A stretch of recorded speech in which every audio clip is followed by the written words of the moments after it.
Hey, salut à tous les amis, c'est Cyberlink pour une nouvelle vidéo. Aujourd'hui, il va s'agir du tuto pour les pendules et c'est parti. You think you know me?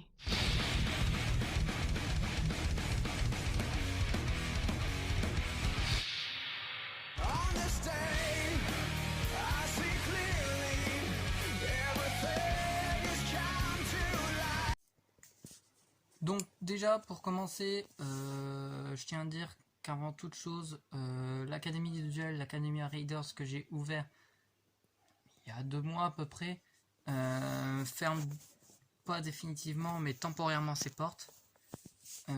Parce que étant donné que c'est le déconfinement, la plupart des élèves ou enseignants reprennent leur boulot, les études pour certains. Donc j'ai dit qu'on reprendrait pas les cours avant au mois de juillet. Parce que comme ça, au moins tout le monde pourra reprendre les cours à l'académie sans souci, sans problème. Et la plupart sont en vacances, donc c'est l'occasion idéale, on va dire.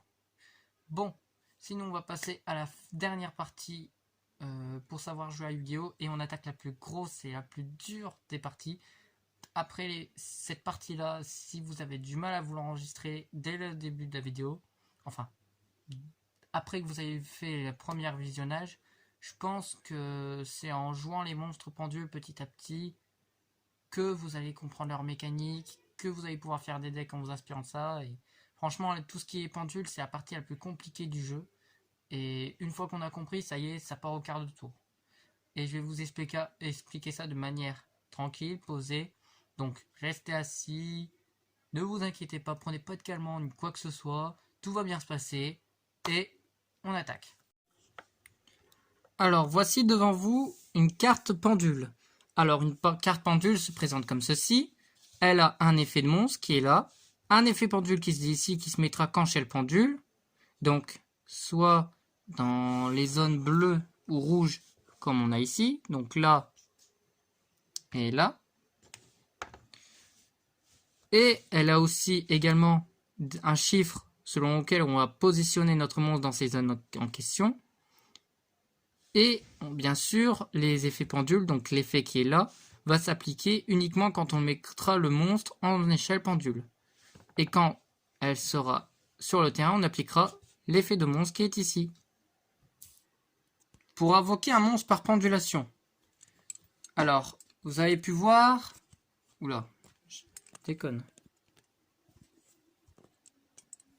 Vous pouvez voir ici que pour invoquer un monstre par pendulation, on a mis le personnage impair d'échelle 1 et le pendulaire causé impair d'échelle 8 en échelle. Ça veut dire que là, on va rajouter un nombre et là qu'on va en réduire un, selon leurs échelles. Donc là, ça fait 7 et là, ça fait 2. Ça veut dire que tous les monstres de niveau 2, 3, 4, 5, 6 et 7, on va pouvoir les invoquer depuis notre main ou des monstres pendules dans notre extra deck. Pourquoi extra deck? Parce que comme on avait dit déjà, les monstres pendules placés en échelle sont considérés comme des cartes magiques. Donc, quand elles sont détruites, même si c'est un monstre pendule qui est sur notre zone monstre, elles vont être envoyées face recto dans notre extra deck. Il est possible d'invoquer aussi des monstres pendules à la fois de notre main et à la fois de notre extra deck. Imaginons que nous avons magicien observateur du temps qui a été dans notre main. Et le pendule aux yeux impairs dans notre extra deck. On va pouvoir invoquer par pendulation notre pendule aux yeux impairs, mais dans la zone extra, tout simplement.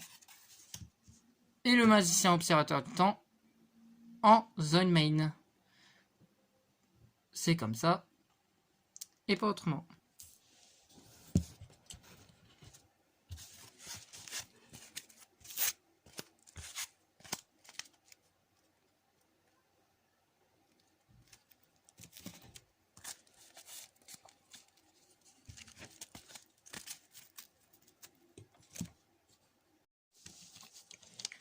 Pour les cartes qui sont dites synchro pendule, fusion pendule ou X pendule, et bien pour les invoquer, on va utiliser leurs conditions de base. C'est-à-dire qu'on va les considérer comme leur catégorie de base, donc fusion, synchro ou X.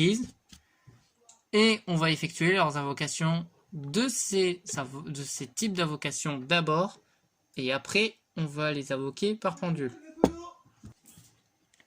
Ce qui veut donc dire que par exemple, si on prend le dragon de la rébellion aux yeux impairs, on va tout d'abord utiliser par Xyz, on va invoquer par Xyz le dragon de la rébellion aux yeux impairs, donc qui demande 2 monstres de niveau 7, et puis on va l'invoquer sur notre terrain de façon Xyz. Quand elle sera détruite, elle sera envoyée à l'extra deck, et on pourra l'invoquer par pendulation.